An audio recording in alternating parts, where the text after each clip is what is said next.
Bom dia, grande Pepe Escobar, diretamente da França, 12 de dezembro, 9 da manhã. Estamos aqui para mais uma live. Pepe, tudo bem com você? Não! Não! Pô, pelo menos eu sou realista com você, né? Sincero, grande Pepe sincero. Tudo bem? Bom, Caneca do Donbass diz: tudo está mais negro do que estava no Donbass antes. Pelo menos a caneca está aí. Bom dia, Adriana, ao Léo. Muito bom ouvir o Pepe aqui com a Tuxo de Zalide.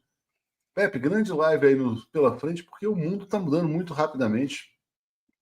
Obviamente, nosso tema principal. É muito sério. Muito sério. É muito sério. E eu começo te fazendo uma pergunta: existe Síria ainda? Ainda existe a Síria ou não? Não. A Síria está sendo. Bom, é o título da minha coluna que saiu hoje. Eu te mandei agora há pouco. Uhum. Você pode botar a coluna, pelo menos, para as pessoas lerem o título? Já pego aqui. Vai falando que eu vou abrir aqui. Vai lá. Porque a primeira parte do título é justamente a morte de uma nação, que nós todos estamos no sul global, na maioria global, vendo ao vivo, horrorizados.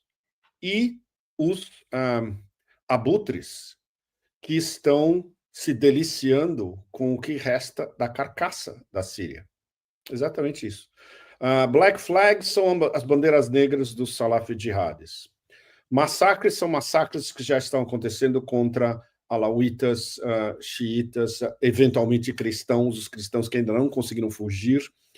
Land grabs é invasão, Israel tomando posse ilegalmente, não só do Golã inteiro, como de um caminho que vai pelo campo ao sul de Damasco.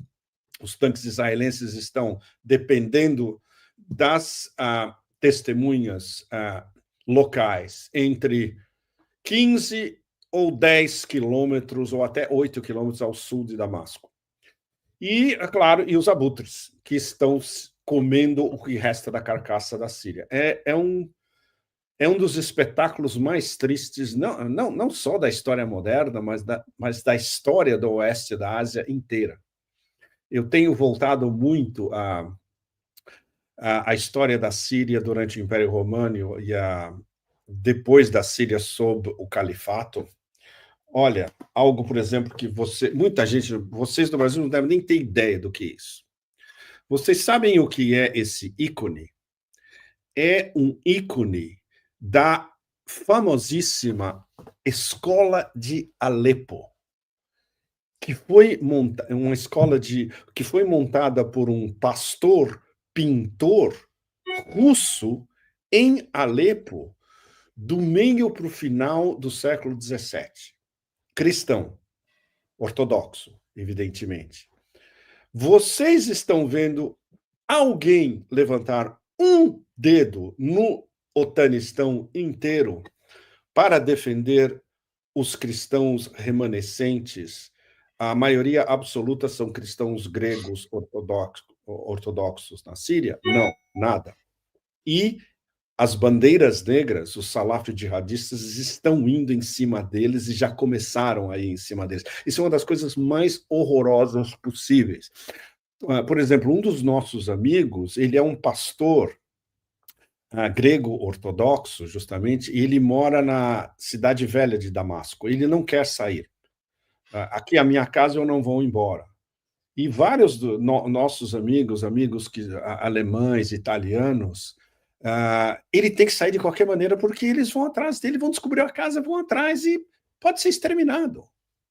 Esses caras já mataram, no começo dessa semana, o filho do ex-imã da mesquita Umayyad, que é a quarta mesquita mais importante do Islã, em Damasco. É uma mesquita absolutamente extraordinária, que já viu tudo. E agora está vendo...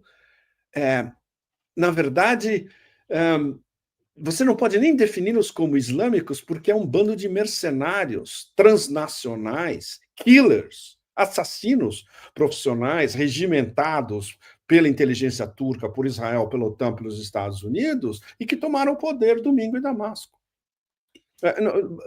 Leonardo, não há limites para esse horror que está acontecendo. Não há, não existe.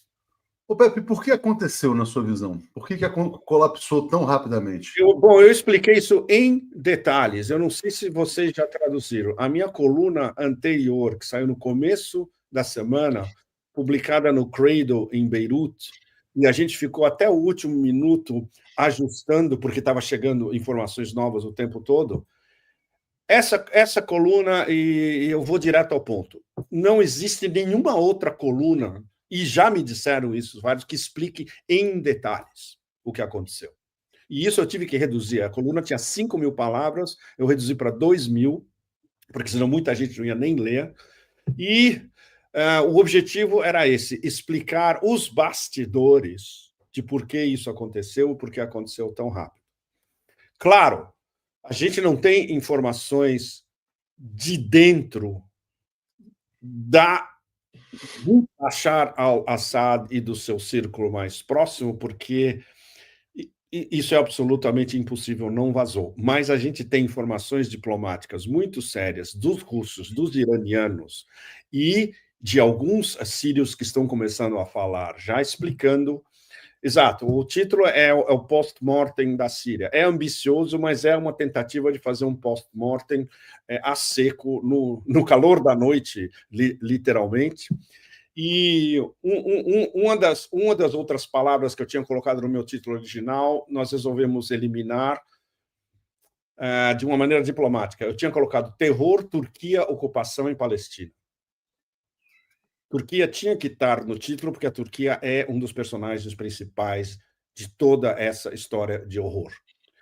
E aí a gente entra numa história que a gente podia ficar horas discutindo, que é o papel não só da inteligência turca MIT, como eles organizaram esse bando de killers transnacionais no grande Idlibistão.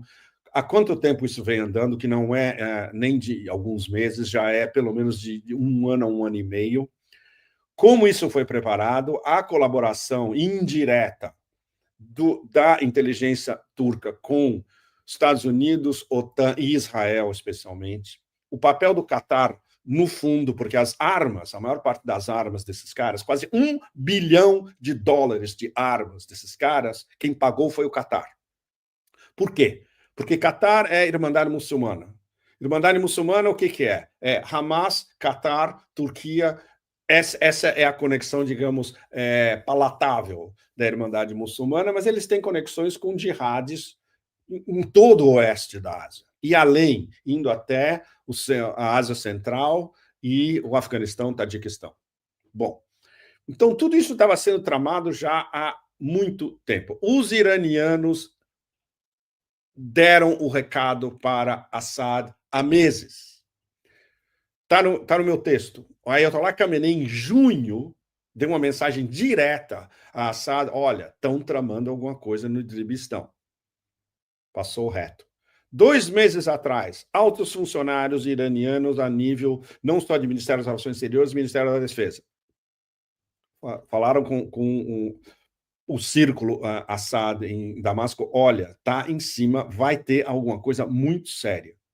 A inteligência iraniana ela está espalhada também pela Síria, evidentemente, e, inclusive, nas áreas da Síria não controladas pelo governo, que é o caso da província do grande Idlibistão, lá em cima, no noroeste, contígua à província de Alepo. Por isso que foi tão fácil. Eles, na verdade, eles avançaram uma província, e é do lado. Ou seja, em quilômetros, eles avançaram entre 50 e 80 quilômetros, e chegaram às portas de Alepo, literalmente. E por isso que Alepo caiu em 48 horas. O que a gente não tinha, todos nós que estamos analisando isso, desde antes do domingo, desde a queda de Alepo, depois a queda de Hama, depois a queda de Homs, e depois da queda de Homs ficou claro que eles estavam a 1h30 de Toyota de Damasco, que era inevitável. O principal, Leonardo, é o que começou a vazar de ontem para hoje, e agora diretamente na boca de especialistas de inteligência sírios, não só iranianos, de que houve uma operação extremamente complexa de silenciar todo o sistema de comunicações do exército árabe sírio. Ou seja, os caras não conseguiam falar com ninguém, literalmente. Por isso que foi fácil. Não tinha mais comunicação dentro do exército, entre as brigadas, entre os comandos, etc. E tal. Então, eles estavam mudos. Cegos, surdos e mudos. Facílimo. Ou seja, se dissolveram. E quando os soldados começaram a perceber que isso estava acontecendo, eles falaram, nós vamos lutar por quê? E eles começaram a abandonar em massa, sem dúvida. A traição, que isso não está ainda definido em detalhes, veio de um corpo de generais lá em cima coordenando o exército árabe sírio. Não veio do exército como um todo. Foi como exatamente o mesmo sistema do Iraque, que eu acompanhei ao vivo, que eles subornaram vários generais do Saddam. A mesma coisa, eles subornaram vários generais do Assad. E quando ele percebeu, já era tarde. Diga, Leonardo. Esses generais, eles estão ficando no país protegidos, estão fugindo, estão exilados, vão permanecer lá? Exatamente. Por exemplo, ontem surgiu um vídeo absolutamente extraordinário de uma das principais brigadas sírias. Eles estão nas montanhas do lado de Latáquia e eles falaram que vão coordenar a resistência. Ou seja, muitos entre os mais competentes não se dissolveram, não fugiram, não atravessaram para o Líbano, não atravessaram para o Iraque. Por exemplo, um dos vídeos que vocês já devem ter visto, circulou muito, de uma coluna de soldados que foi pelo deserto, andando pela autoestrada no deserto, até chegar à fronteira com o Iraque, eram soldados comuns, soldados rasos que viram que não tinha sentido nenhum. E os iraquianos entenderam, eles acolheram os caras estão no Iraque agora. Na sua opinião, quando que o Assad toma a decisão de sair do país, Pepe? Não, pois é, isso, ninguém, Leonardo, pode dizer isso com certeza. A gente tem vários cenários. Por exemplo, o cenário do dia de hoje, para dar o dia de hoje que nós estamos conversando. 12 de dezembro. 12 de dezembro. Que já mudou do cenário de 11 ou de 10 de dezembro. Tudo ainda gira em torno da reunião fatídica em Doha, no sábado, que foi a reunião do processo de Astana. Isso é super importante, porque a gente, entendendo o que rolou nessa mesa em Doha, veja bem, Doha, Qatar financia as armas do Hayat Tahrir al-Sham. Super importante. Na mesa, então eu vou reconstituir a mesa para vocês, uma mesa redondinha. Na minha frente está Lavrov. À minha direita está Hakan Fidan, ministro das Relações Exteriores turco. À minha esquerda está Arakchi, ministro das Relações Exteriores iraniano. Você olha o body language, a linguagem corporal e as faces deles, e você, especialmente o Lavrov, que a gente acompanha praticamente todo dia, dá para você ver que era o fim do jogo. Já na mesa. E a mesa foi que mais ou menos resolveu que, bom, é o fim de jogo e o que acontece a partir de agora? É como se eles estivessem preparando um recado que Assad já tinha recebido. Isso é super importante. O recado do fim do jogo foi mais ou menos recebido por Assad diretamente, adivinhem onde? Em Moscou. Data, 29 de novembro. No dia 27, ele foi para Moscou com a família. Ele, a mulher, a Asma e os filhos. Ou seja, isso já denotava algo. A família já ficou lá.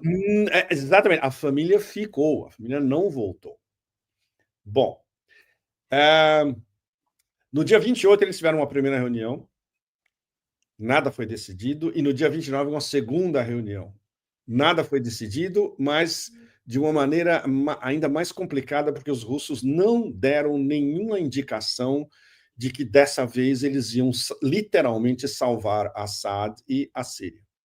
Os russos perceberam que o fim do jogo já tinha. Os russos estão sempre jogando xadrez com 5, 6, 7 movimentos em avanço. Eles leram o terreno, eles leram o jogo, literalmente, o tabuleiro, e falaram, bom, não vai rolar.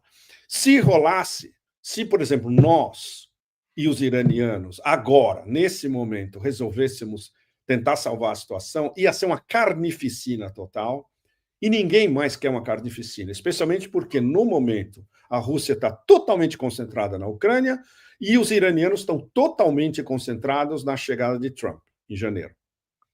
Ou seja, nenhum dos dois está preparado para mais uma guerra para salvar a Síria de novo, agora. Especialmente porque antes, nos últimos meses, os dois lados, Rússia e Irã, já tinham mandado diversas mensagens, não só dizendo que ia acontecer alguma coisa, mas dizendo para Assad diretamente, olha, tenta uma abertura política, fala com a oposição legítima, a oposição legitimada pela ONU.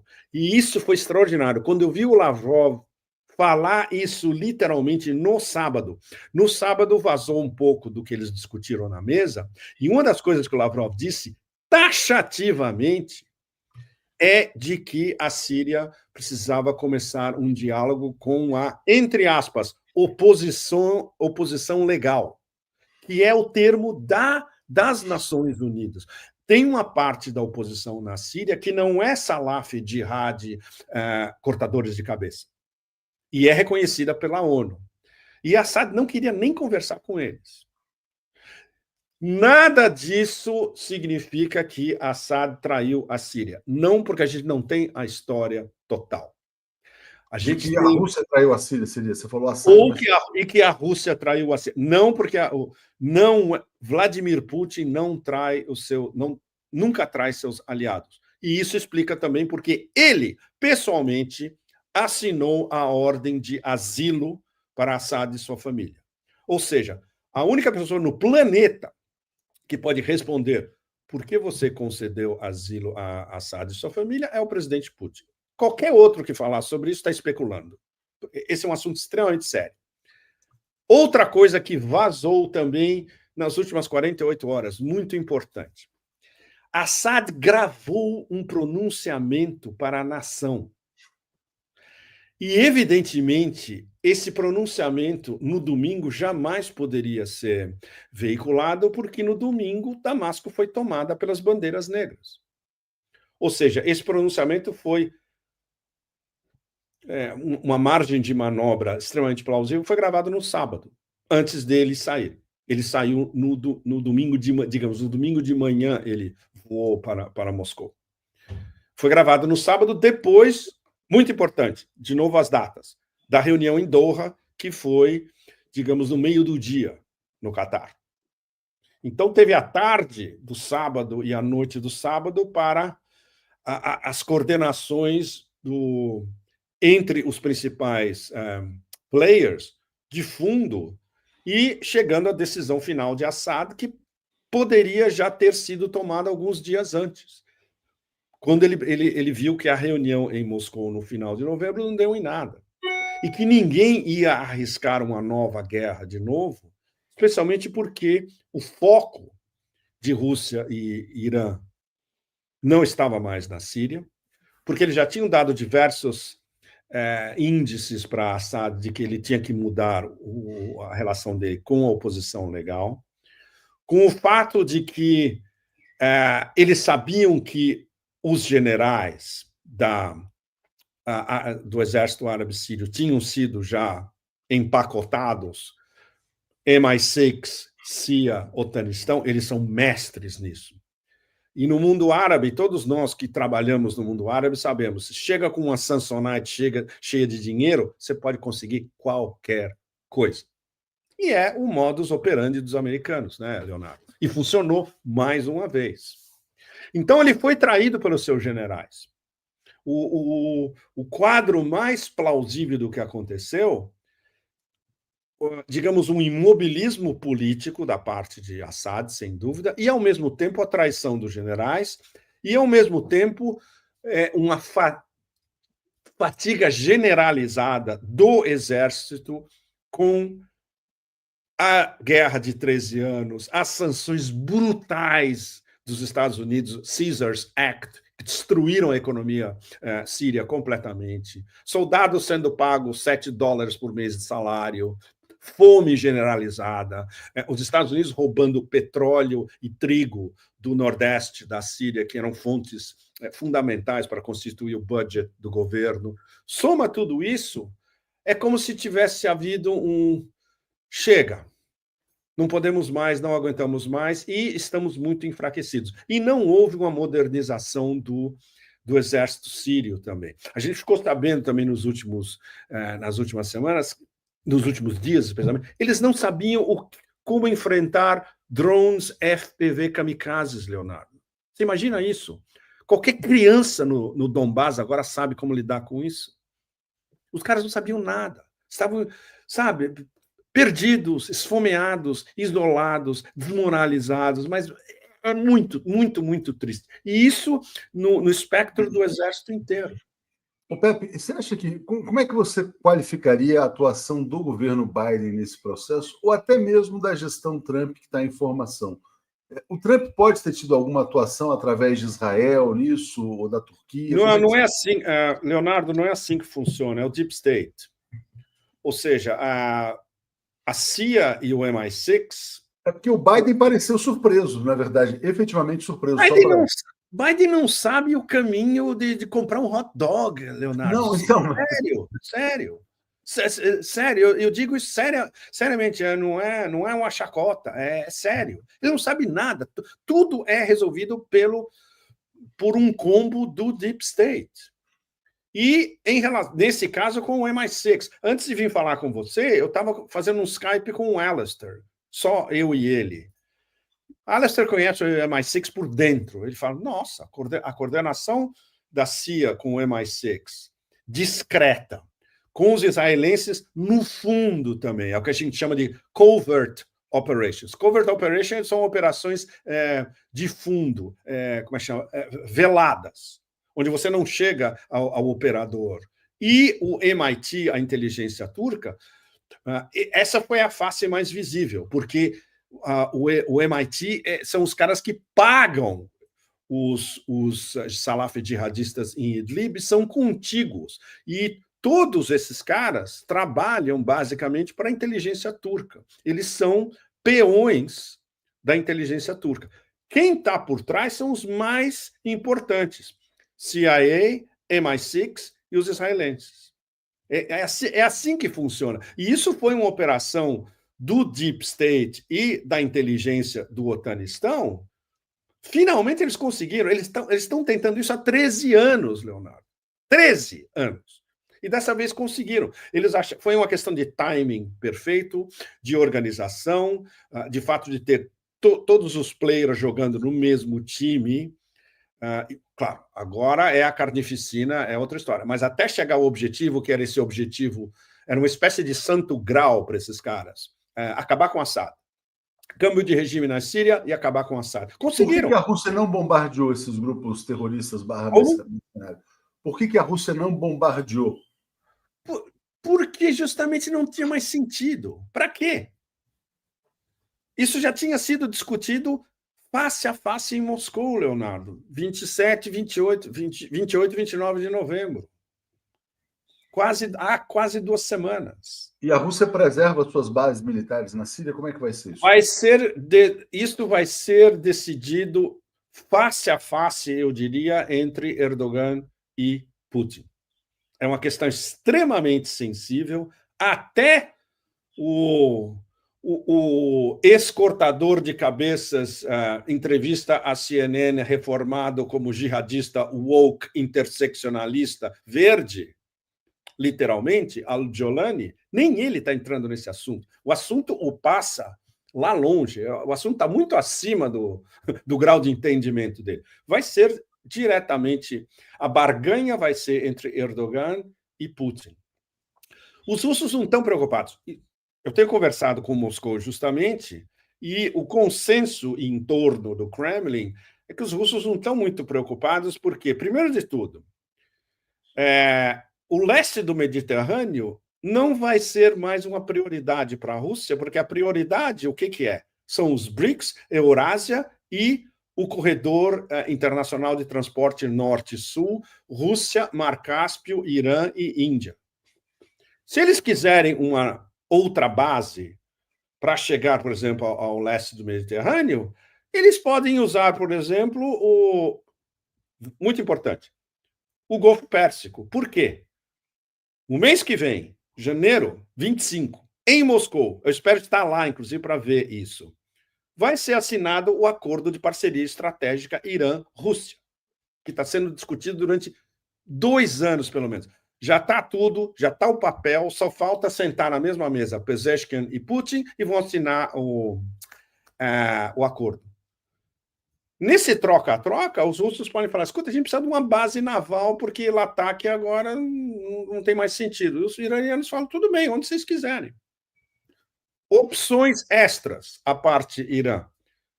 Egito. O Egito é membro dos BRICS. Argélia. A Argélia é partner dos BRICS. Teria ainda uma opção mais maluca, mais possível, Líbia. Mas a Líbia ainda é uma terra desolada e é um caos absoluto. Então, os russos têm várias opções. E eles estão concentrados não mais no Mediterrâneo, eles estão concentrados na Eurásia inteira. Quanto à base aérea de Hmeimim, pode continuar lá. E, de repente, o Ministério da Defesa russo fala assim, escuta, essa base estava aqui para basicamente proteger a Síria. Nós vamos proteger um bando de bandeiras negras agora? Não. Então fecha a base. Ou seja, deixou de ser um abacaxi gigantesco para os russos, porque, evidentemente, antes eles extrapolaram, pensaram os cenários alternativos e falaram, de repente os cenários alternativos são mais interessantes do que guardar essas duas bases. Isso é algo, Leonardo, que acho que muitos de nós no fim de semana não víamos dessa maneira. Vários de nós estávamos extremamente deprimidos. O nosso grupo, né? Larry Johnson, o Alistair, o pessoal que vai no Juiz Napolitano. Mas agora você começa a ver como a Rússia joga xadrez geopolítico e como, evidentemente, eles sabiam que isso ia acontecer. Não esperavam que fosse tão sério, sem dúvida. E isso precisa ser dito claramente. Foi uma derrota estratégica enorme para a Rússia e para o Irã, mas recuperável para os dois, a longo prazo, não é agora. No momento, agora o que a gente vê é esse cenário de horror profundo da destruição de uma nação na frente de todos nós.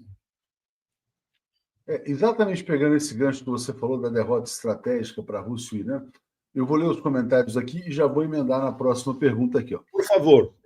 Vamos lá. Cláudio perguntando se o principal culpado foi o próprio Assad, você falou da traição militar. Odete perguntando se a China vai abrir a carteira, se o Iraque também vai cair. Paulo Vinícius está dizendo que meu coração chora pela Síria, país destruído, né? Também o pessoal perguntando sobre a ajuda da Síria. O Clides pergunta assim, olha, o que faltou para que tivéssemos uma visão mais real sobre a situação na Síria? E o Pedro, o temor é de que o Irã seja o próximo, né?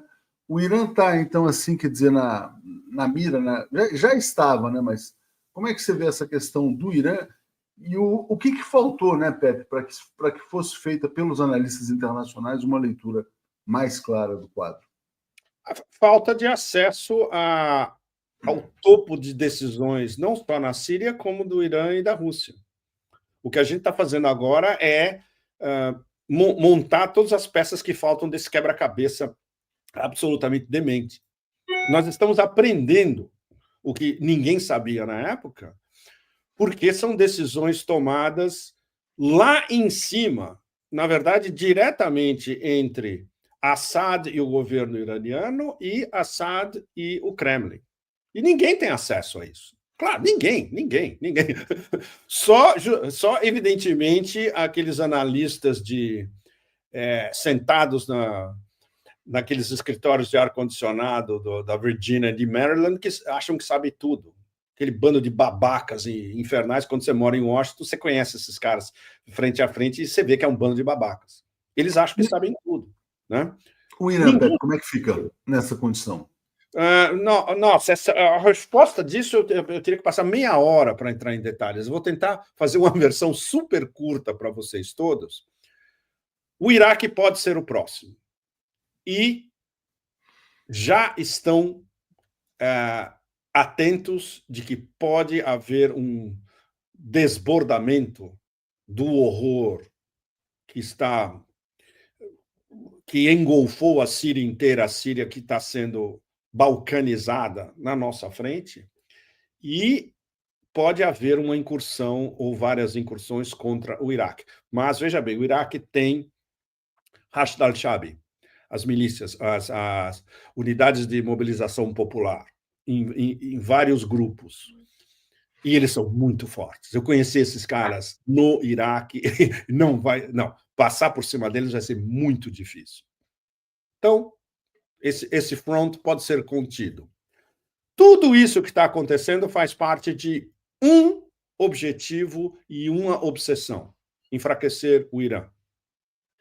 Ou seja, se a gente pega tudo que está acontecendo no oeste da Ásia, desde o famoso 7 de outubro, Hamas, Israel, destruição de Gaza, o genocídio, aniquilar toda a liderança do Hezbollah, o tal cessar-fogo que não por acaso liberou os israelenses para se ocupar da Síria.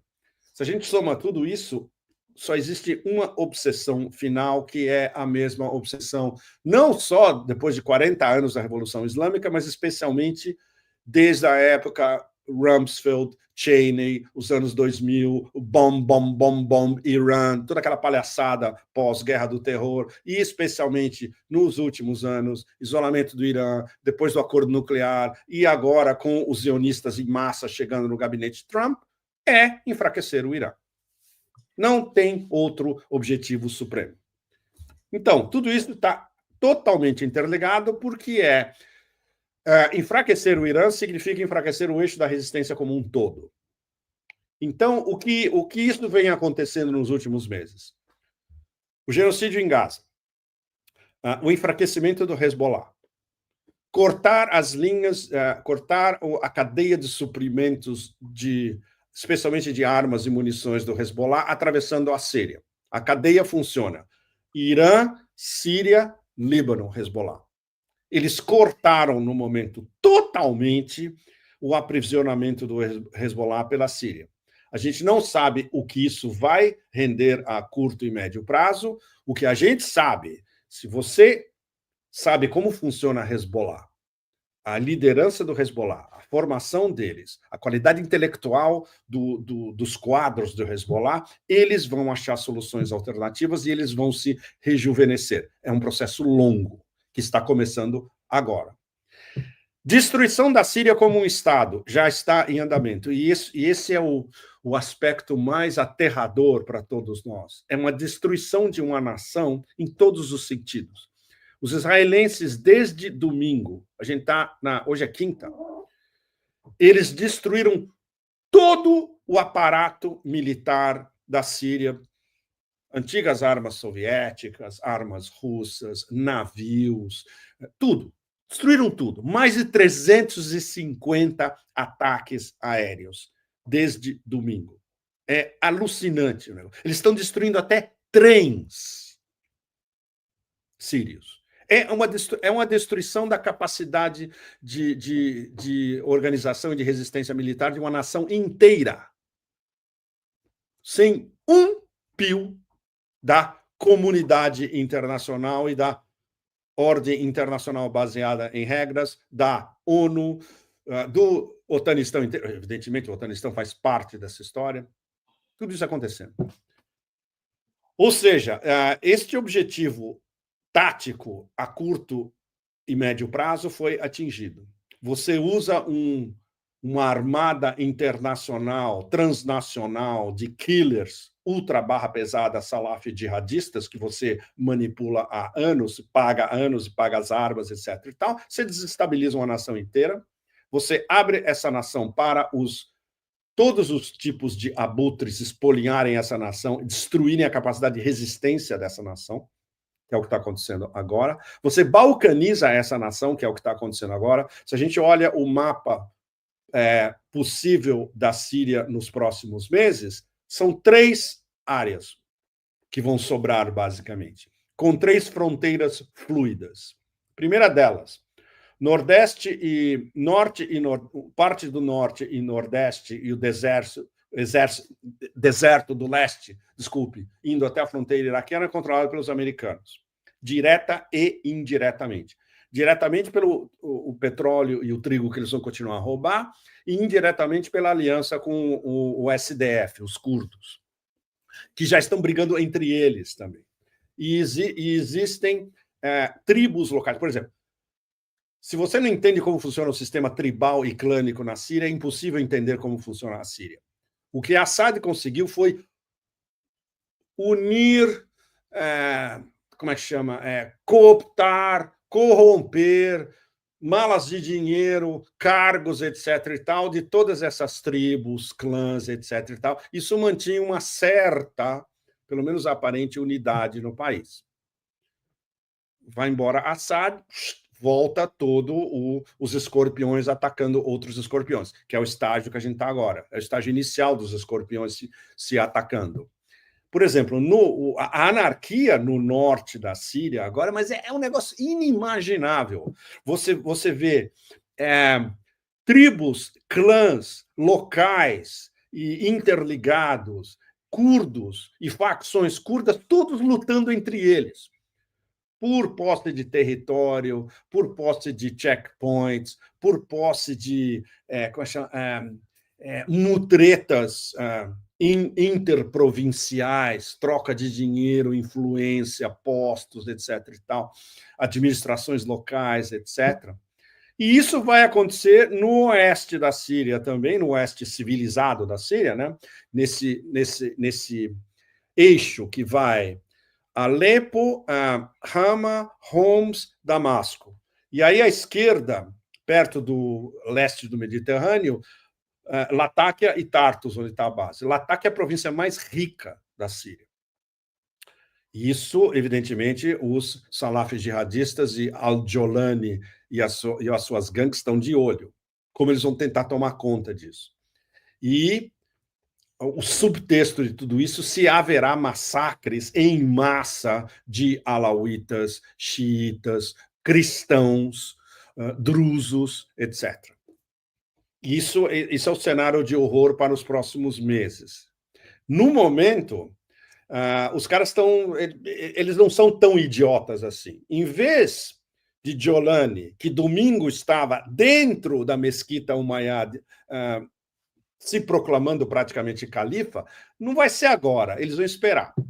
Quem eles designaram, na verdade, quem Jolani, ele mesmo, designou para ser o líder ínterim da transição na Síria até março de 2025?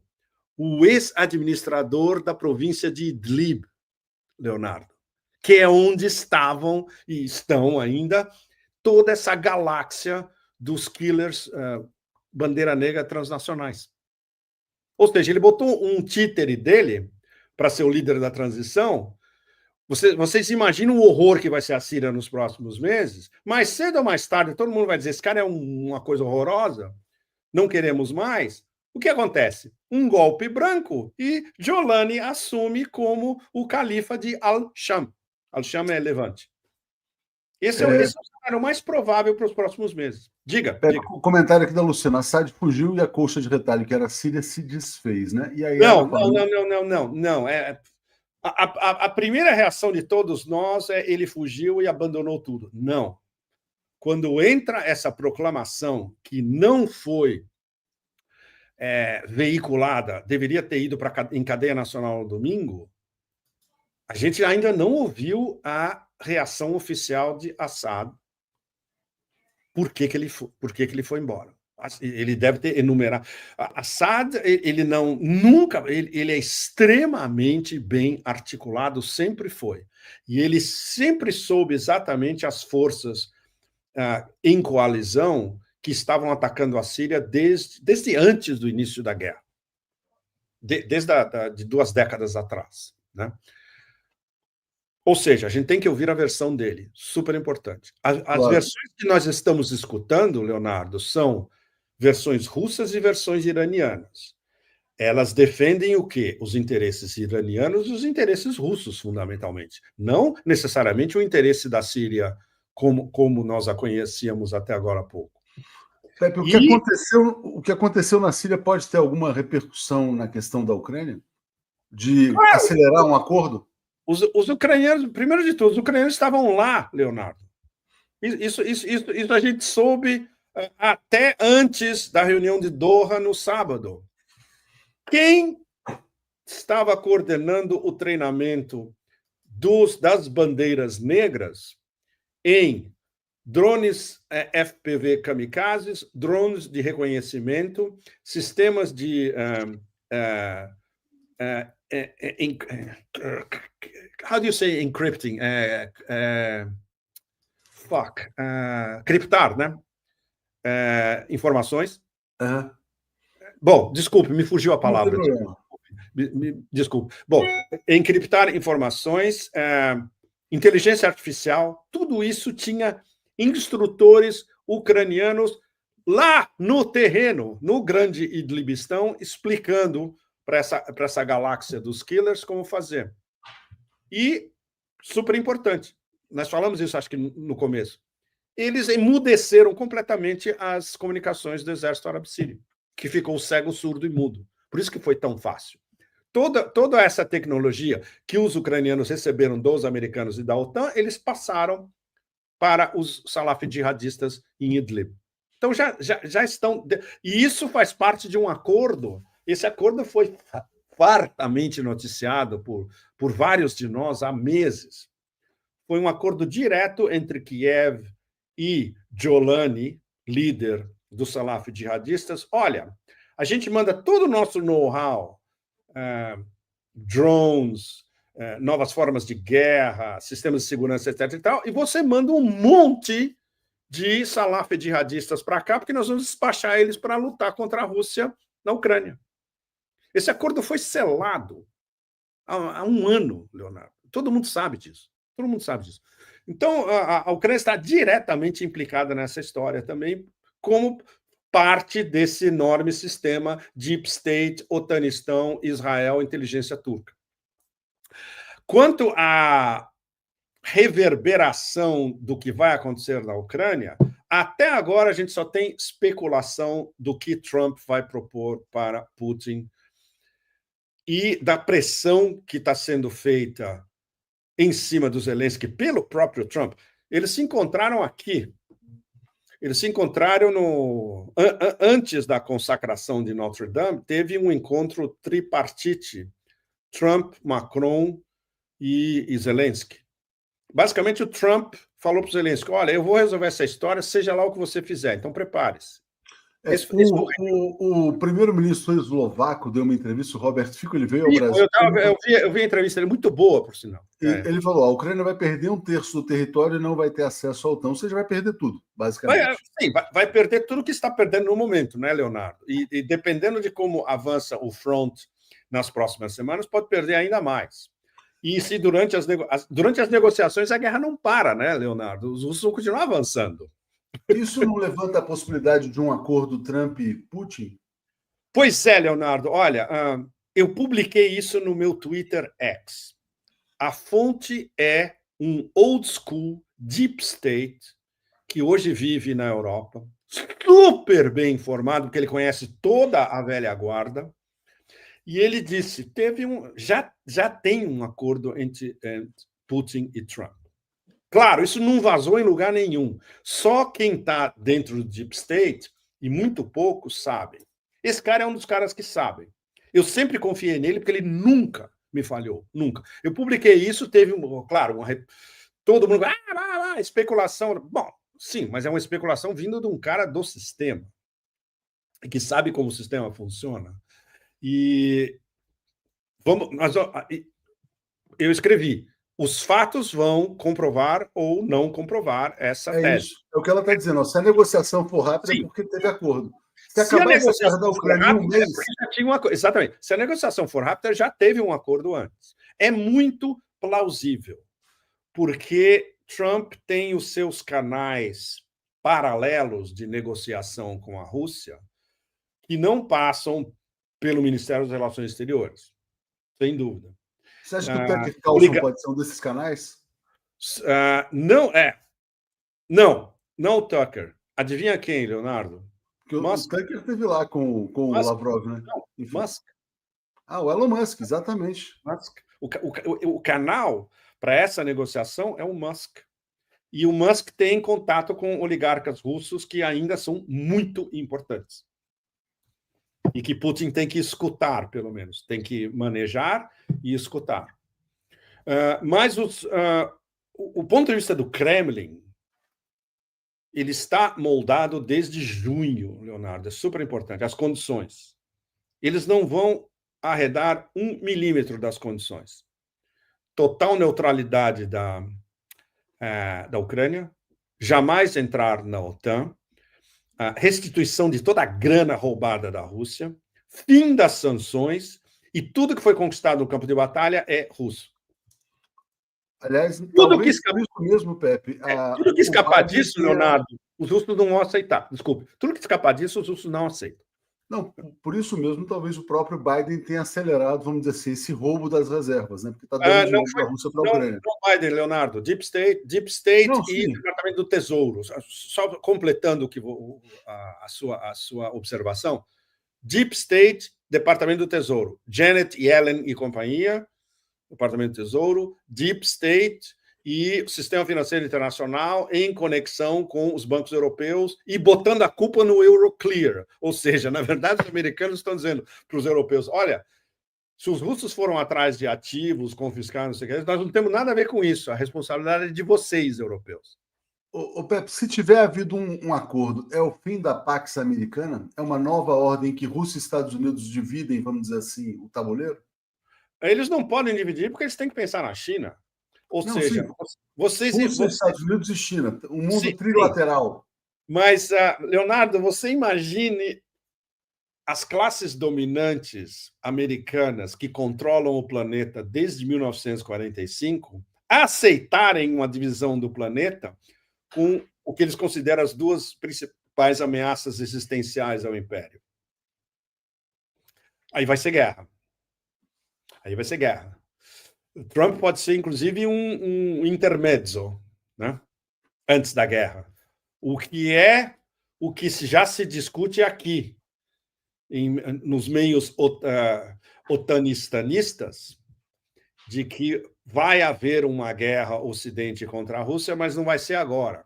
Aí eles têm a lista de datas dele, a gente já conversou sobre isso. E a data mais plausível é 2030. Ou seja, a gente tem 5 anos ainda na frente. Que 4 anos são de Trump. Ou seja, Trump pode ser porque a preocupação da administração Trump, fundamental, vai ser China. E, em segundo lugar, Irã. Ou seja, a Rússia não é mais o foco absoluto como foi nesses últimos 4 anos.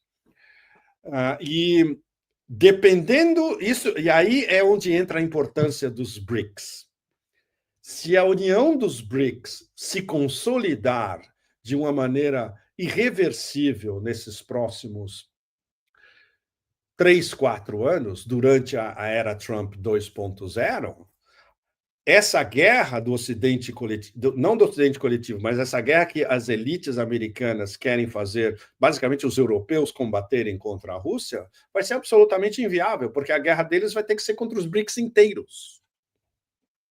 Aí é que entra a importância, no momento ainda lateral, mas que breve pode ser frontal dos BRICS, e dependendo de como esse sistema que começou a surgir na cúpula em Kazan, há apenas 2 meses, imagine, em outubro, apenas 2 meses atrás, como vai se consolidar os sistemas de pagamento, a união dos sistemas de pagamento dos BRICS principais, especialmente Rússia, China e Irã, o fato de os chineses finalmente se livrarem do medo de sanções adicionais russas, entrarem de cabeça numa configuração financeira de finance tech e de geoeconomia que vai ser fundamentalmente anti-americana com os russos, com os indianos, com os iranianos.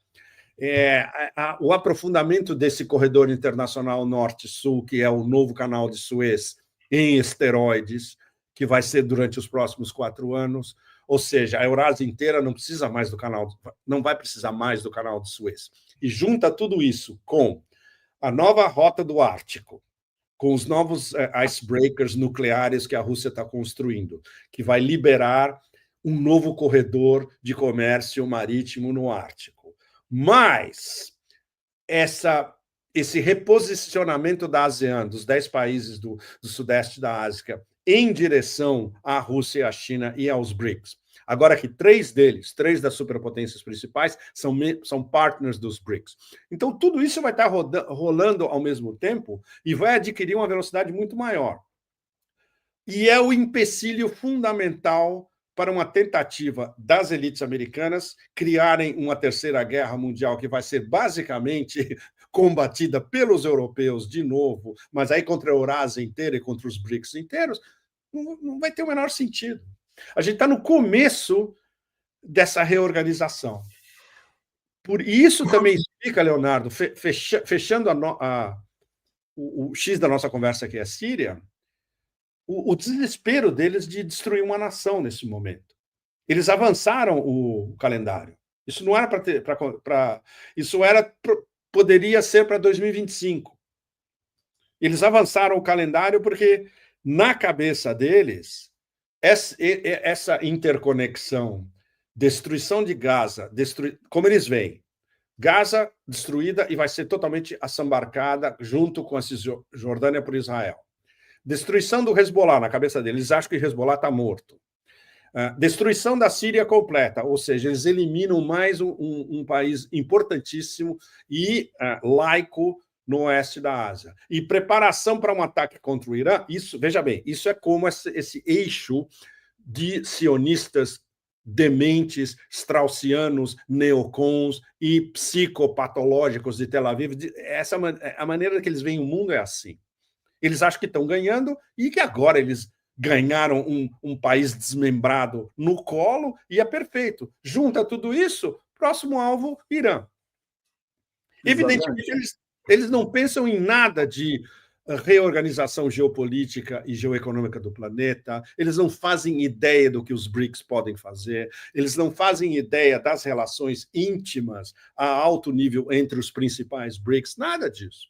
Eles só têm uma obsessão: retardar o declínio do império, proteger, entre aspas, o projeto zionista, eliminar o inimigo principal, ou pelo menos amputar o inimigo principal, o Irã. Eles só veem isso no mundo, mais nada.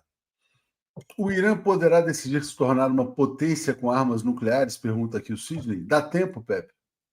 Dá tempo, mas aí entra o X da questão fundamental, que é o ok do Ayatollah Khamenei.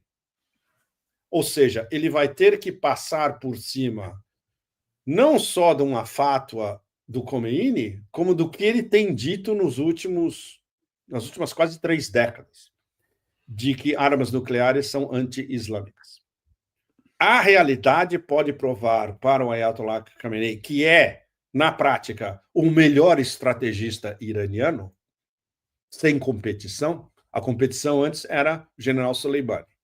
O general Soleimani era um homem de terreno. O Ayatollah Khamenei é um estrategista, ele pensa o tabuleiro, é diferente, é um nível bem mais complexo. Ele pode chegar à conclusão que mudou completamente o tabuleiro e, para eu preservar a nação iraniana, eu tenho que partir para o ângulo nuclear. Veja bem, Leonardo, tem talvez não, e o talvez não é ainda mais interessante. Eu não sei se vocês lembram, isso acho que foi há 1 mês e meio, 2 meses atrás. Um general iraniano dizendo: nós temos uma arma que ninguém tem e que pode mudar o jogo completamente. Ou seja, a análise de vários de nós é: eles têm algo parecido com o Oreshnik, o que é muito provável.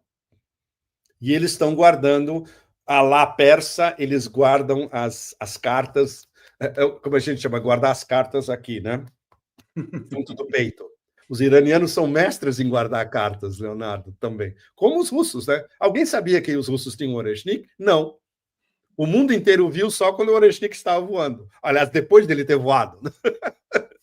Exatamente. Pepe, aqui, ó, pouquíssimos minutos aqui, eu vou ler comentários finais que são bem interessantes, assim, ó. Lá, maioria global, como combater forças centrífugas desmancha países. O Ricardo perguntando se, olha, essa turma que assumiu lá a Síria vai destruir bibliotecas, templos, museus, se vai ser uma destruição total. Sim. O Cláudio perguntando sobre o papel dos alauítas, o Eduardo dizendo que a Rússia traiu a Armênia, assim como teria traído a Síria. E uma pergunta do Fernando Castro, muito interessante, faz sentido ter a Turquia no BRICS? A Turquia deve entrar no BRICS, que é uma questão... Turquia mereceria aquele capítulo assim de 5 horas, né, Pepe? Esse é um capítulo. A gente podia fazer uma live antes do final, ou talvez eu vou para Istambul mês que vem e a gente faz uma live especial Turquia no começo do ano, em janeiro, porque aí a gente pode ter ecos de bons acadêmicos, scholars em Istambul que sabem como Erdogan pensa. E, ao mesmo tempo, eles conhecem como as elites turcas pensam. Super importante. Mas, no momento, eu acho que se você faz essa pergunta a qualquer pessoa bem informada no sul global inteiro, Brasil incluído, a maioria absoluta vai dizer, não, é um traidor. Não pode estar dentro dos BRICS. E essa é a pergunta justamente que chineses, russos, iranianos e indianos estão se fazendo nesse momento. O Wellington está dizendo que você vai para o Erdoganistão, né? Pepe, o que você diria para essa comunidade gigantesca que acompanha a geopolítica diante do que aconteceu? O que nos aguarda aí nos próximos meses, semanas, para a gente fechar essa conversa? Negro, Leonardo, desculpe eu ser desculpe eu ser realista. Negro como essa minha camisa russa antiga. Essa é uma camisa russa soviética que eu estou usando. Negro. Eu até citei Dylan em algumas das minhas podcasts essa semana. It's all right, Ma. Darkness dawns at the break of noon. Que é a escuridão se leva ao meio-dia. É uma imagem, é incrível, ele escreveu isso no começo dos anos 60, é uma imagem que se aplica agora na primeira parte dos 2020. É muito difícil, acho que para todos nós do Sul Global, tomar o soco, né? Mas você sabe, os grandes boxeadores, eles encaixam e eles voltam. E é o que acho que todos nós agora temos que encaixar esse choque brutal. Não só a gente viu e continua havendo um genocídio em progresso que ainda não acabou, mas agora a gente está vendo uma destruição. E a Síria, Pepe, a Síria vai demandar uma intervenção internacional, né? Aquilo lá não vai ficar de pé pelas próprias forças, né?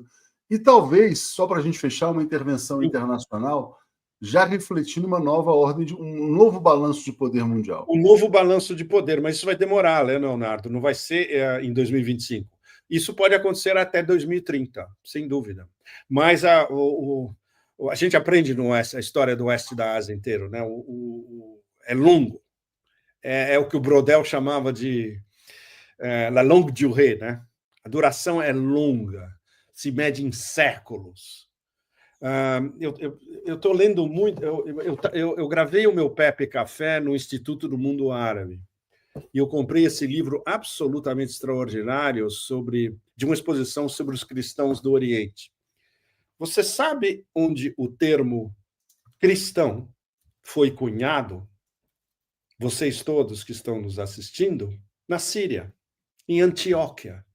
Antioquia era a grande cidade síria do Império Romano. A língua não era latim, a língua era grego. E foi lá que os discípulos de Jesus Cristo foram denominados em grego cristianos, o que nos dá cristãos. Isso dá uma ideia para vocês da longa duração da história da Síria e do Oeste da Ásia. Eles vão se recuperar, eles vão voltar. Eu acho que para cristãos do mundo inteiro, não necessariamente no Vaticano, aquela máfia horrorosa, devem se preocupar seriamente com a sorte dos cristãos remanescentes na Síria. Isso é muito, muito sério. A gente espera que não vá haver um expurgo e um massacre, mas tudo é possível. Veja bem, o país agora é controlado por um bando de salaf jihadis extremamente perigosos, literalmente, até ontem, cortadores de cabeça. Vocês podem imaginar o que isso significa, o que pode isso significar a curto, médio prazo. Pepe, muito obrigado, muito legal. Vamos ficar aqui atentos e em breve voltaremos, aí estaremos juntos, que vai ter muita coisa até o final do ano.